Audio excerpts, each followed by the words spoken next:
bato nyamu nyamu baso yokate bato nyamu nyamu buza banzambe te yo kuluna ozanani na tuni kuluna ozanani kuluna ozo lokote lingwala okutambola na moi te okutambola na quartier calmement te kuluna zo kata mutu lichette na moi na komi na Kalamu na makomi na Makala ngiri o koto ya bandal na koto bakota te lichette nde lichette tournoi mo salam na ngiri na tournoi babomi mutu na ngiri na lingwala lobby tournoi salami ya ministre babomi mutu. C'est quoi cette histoire? À niveau où la chemise à président au tamboli babeti au lichette ali bato na bazoken bino bosa banani tous en FARDC tous en armée tous en service par mutu basala musala. Mais la ville province ça est dirigée par les incompétents. Bato baza na vision te ya peuple congolais, baza na idéologie le peuple d'abord te, bazo soutenir mon congité. Le président il se bat sérieusement sur l'infrastructure, santé, gratuit d'enseignement. À très bientôt tous nous sommes des Quinois. Quinois à la mukaka de Tongo akeko luka midi à fin de meli à songi à l'aise. Na mboka na biso moko ba Quinois. Mboka lengi. Tout comme à niveau que moi na moko boye ba melicier bombé ba kabeli moi $50 ba sali moi groupe de 5 ba misina machette ya gata ba kataka batu. Très bientôt ba magicien mingi bazoki na retraite ba tia bato baza compétent ba même à Congo l'émergence. C'est 2023, cap 2023, le bilan du chef de l'État est positif. Car il faut aussi ça me Mike Koluna détournement Mike il faut aussi ça avec Fatou Beton. Dossier est déjà solution ce somme. Fatou très déterminé, diplomatie dans ma casse. Faire des saisons frapper au Saganate. Mais na Kinshasa tout le monde a quelque chose. Parce que distribution à Koulouna, il y a un plan diabolique. Tous à la prudence.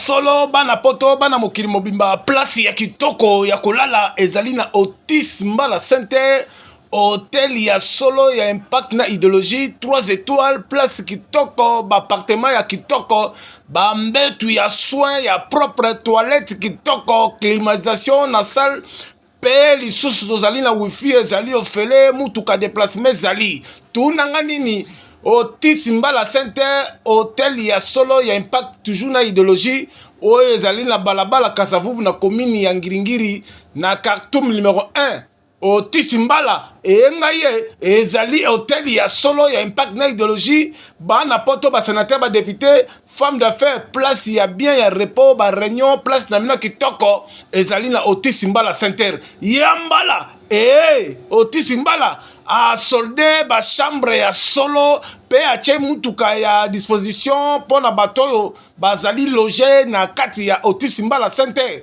soki ozali na poto osali réservation na yo kitoko oza mobimba mutuka ekozwa yo na aéroport ti na destination na séjour na yo ekokende pe kitoko Otis Mbala Center yambala zali baza na cuisine européenne cuisine africaine kolia kitoko makambutu kitoko ba chambre confort ba appartement ya solo yambala ya zali papa social motema boboto motema malamu parking ezali ya solo ya impact na idéologie plus ou moins 60 voitures na kati ya parking soko oza na mutuka oza na camion place ya kogara yango kitoko na Otis Mbala ezali pe en plus tozali lisusu na ba dépôt oyo okokoya na conteneur oye nango oza mobimba kozanga te ya ko décharger conteneur no liboso ya otisi mbala ba dépôt ya koteka bilokos ezali na ba pine na biloko nyonso ya koteka okuta bana ya poto ya propre bazakola kuna wuli musheni koda mboka alalaka kuna simoki mbukidi azolala la yambala chacho mbala kashoki ye alalaka place mususu te kaka na otisi mbala center enga ye eza ya solo le parisien le plus suspect oya sukola la maya miliki kombo na ye nani Ignace vite à la foudre de Paris. Hier, lobby et que hier séjour n'est que toko na otisi mbala center. Ah, ya komona ba yoji, ya komona forme, ya komona relation ya sika. Die malela mwana ya Paris à Tongo, hier akutana na Jésus Christ. Mais hier ala la kawapi séjour ne la kisasa azo passer vacances na ki toko na otisi mbala center. Okokuta die malela la pointe, okuti amanto de Liège. Mwana ya poto ya Tongo ye asukola na kati ya maya nkamba ya mbala ba appartement ya solo mali les obi malase ba mbetu ya confort nanu bomona te kaka neti zo na mikili kaka neti zo na États-Unis séjour na kisasa benga na numéro affiché na hôtel otisi mbala center nde ba vrai chéri ba vrai momi nde ba vrai momi yambala elengi na yo motema no boboto ozali mwana ya Jésus Christ pesa biso elengi ya 2022-2023 ezali lisusu okokuta Elvis Kilola mwana ya Londres ya propre yana la kote kuna na otisi mbala center yambala tout la masse force. Merci Nabino boza kotala biso na tongo lelo na baka télévision. Merci Nabino nyonso boza kobenga biso de partout boza kolela balobi boza kolala malamu te vankase leki na mwa kokoso bitumba kuluna epai ekosala pasi. Na kopesa merci na kolo nzambe o permettre ngai Nabino to mona na mukula lelo pe merci na mokonzi ya mboka président Félix Antoine Tshisekedi Tshilombo Moama ya Kaninda mona mpompa élu de Dieu de Moïse de la RDC oazola la tazo bunda pona mboka na biso Israël parce que c'est dans le paradis terrestre. Le président de la République Félix Antoine Tshisekedi Tshilombo. En tout cas, la PSP merci dans le service de CNS, ANER, le service du tout de Mia partout, pour ça, qui toque, n'est-ce pas? Mais tozo monaka. Bato nyamu nyam, baso yokate. Bato nyamu nyam. Vous avez banzambete. Vous avez banzambete. Yokulu no zanani. Na tuni kuluna ozanani. Kulu no zelo kote. Lingwa la okutambola na moite. Okutambola na bakati calmement te. Kulu na zokata mutu lished na moi. Na komi na kalamu. Na makomi na makala. Ngiri. Oh koto ya bandal na koto bakota te. Lished nde lished. Tournoi mo salam na ngiri na tournoi babomi mutu na ngiri. Na lingwa la lobby. Tournoi salami ya ministre babomi mutu. C'est quoi cette histoire? Vous commencez à jouer avec le pays, mais comment? Vous commencez à jouer avec le pays. J'ai vu encore, bah ouais, moi, la type, là-bas, il y a parti, n'est-ce pas? Bah, qui a tête là, oh, Tolembi. C'est quoi ça? Toyebi, en tête, Nabino. Place, bozo, Zouambong, na Wouleri, Toyebi. Na 5 na service. Batia, bateau compétent, na ville province de Kinshasa. Il y a quelque chose. Tokene mapona mina nengote. Tokene mapona mina système ote. Faut que le président Félix Antoine Tshisekedi Tshilombo atala na liso suka. Bazo kene na cheki zengi. Pour comme na niveau, ou la chemise à président, au tamboli, ba beto lichette. Ali bato na bazo kene. Bile bazo banani.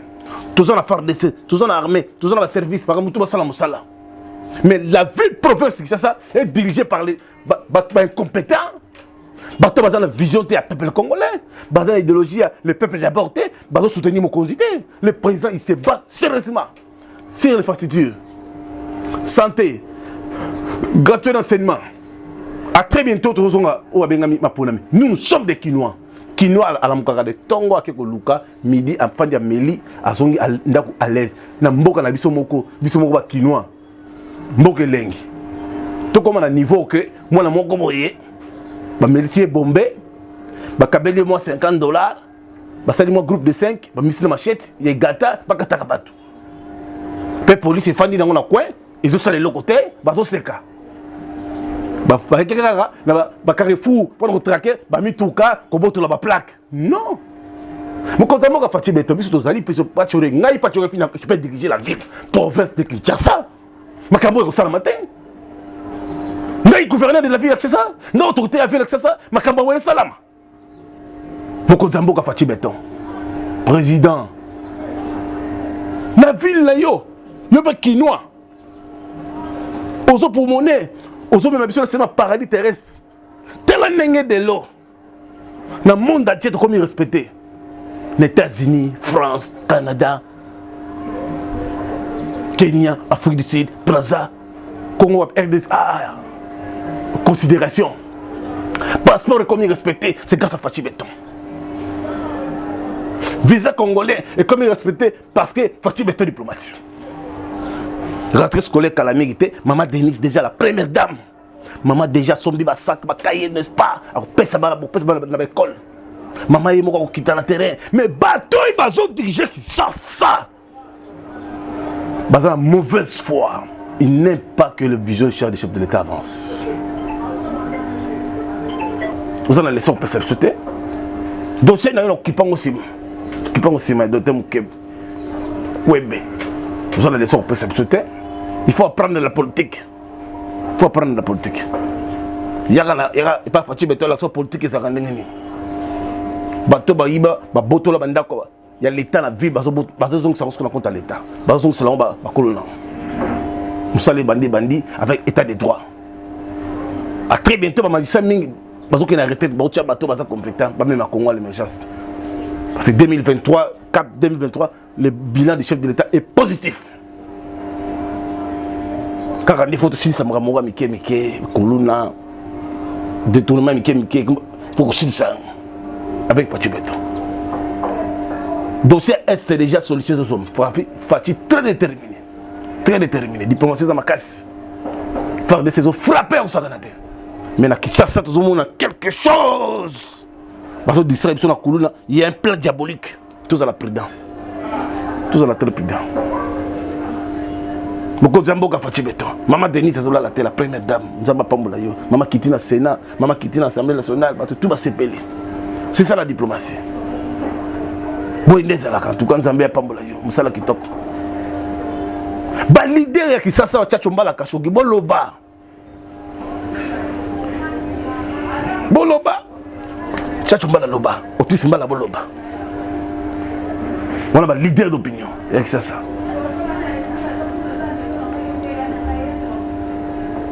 Parce que nous sommes des Kinois. Je suis Kinois, j'aime la paix. Je suis Kinois, j'aime la paix. Koul ne kobang sa sote. Koul ne mino banane. Maître Junior, le grand mécano, Kinois, na bandal. Est-ce que Koul ne go timde biso? C'est quoi cette histoire? Fatia Bongisi Mboko. Amemi biso na système paradis terrestre. Yo boya pourquoi? Papa Yves Boloba, papa Gilet Boloba, parce que Bino Bozaba leader. Bozaba leader. Koulou nazo sala koulou nazo ngbangu nakal fungul. Akati mutu dichet asongi nakang. Koulou nakati dichet asongi nakang kokul. Koulou nakati dichet akoti wapi na Mombele. Koulou nakati dichet akimi na makala. Ou akati ya makala akimi na ngiringiri. C'est quoi cette histoire? Ils ont financé et pas battu mon gobo. Tout travail c'est ça. Tout déjà quelqu'un de nous. Quelqu'un va donner. Quelqu'un va donner. Bisous aux Awana. Ma patriote leader. Patriote autorité ville. Cool non mais kate. Tracasserie exalté. N'a que soutenir mon cause. Merci beaucoup d'avoir été là pour l'émission. Aimez cette émission et partagez cette émission. Soki boloko soki maloko ekotonda na bato ya milinga ndengwana ekotonda ya pas de problème. Olingo la politique yeba ndenge basaka politique. Critiquer régime n'a pas de problème à mon côté. Singa ndenge tozo sala mosala loba ndenge olingi mekoko sa te. Soko bando kosa ke ono obimisa président kaza moyibi. Mais eza likambo monene. Eza likambo monene. Alors wana il faudra justifier la qui ça ba juge likambo wana. Et ça les magaté. Bon manipuler maman bozo ano ya kombo ya Nyakeru ezalaka na Congo te mais yo lingo boma lingo kabola ba congolais. Qui a dit que kombo ya Nyakeru ezalaka na congolais?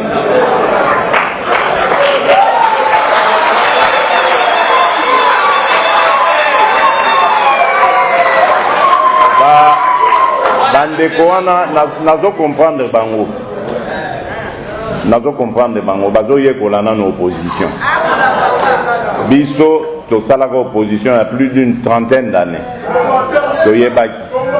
Et puis opposition na biso ezaki ya pete boete e o ya lelo. Opposition na biso ezaki penza ya kota okemba. Alors, ceux qui baponine de l'opposition, basa l'opposition na bango, toujours respecter bango. Voilà, ba tata, ba maman, bandeko nangai, moi makambo nazaki nango ya koloba na bino na moya lelo. Encore une fois vraiment naza ne sengo mingi ya kokuta na bino, boza kopesa nga vraiment honneur. Luanda, capitale de la République d'Angola, accueille ce mercredi 6 juillet une tripartite RDC-Angola-Rwanda sous la médiation du président angolais Joao Lourenço, président en exercice de la CIRGL, conférence internationale sur la région des Grands Lacs. Le chef de l'État Félix-Antoine Tshisekedi Tshilombo est arrivé en début de soirée dans la capitale angolaise, accueilli sur le tarmac par un comité restreint composé des officiels des deux pays. C'est à l'initiative du président Joao Lourenço, mandaté par l'Union africaine, que Paul Kagame et Félix-Antoine Tshisekedi Tshilombo vont se rencontrer dans un mini-sommet pour faire baisser la tension entre les deux pays voisins. Il s'agit donc d'une démarche de tentative d'apaisement diplomatique suite au regain de violence à l'est de la RDC dû aux attaques du M23 soutenues par le Rwanda.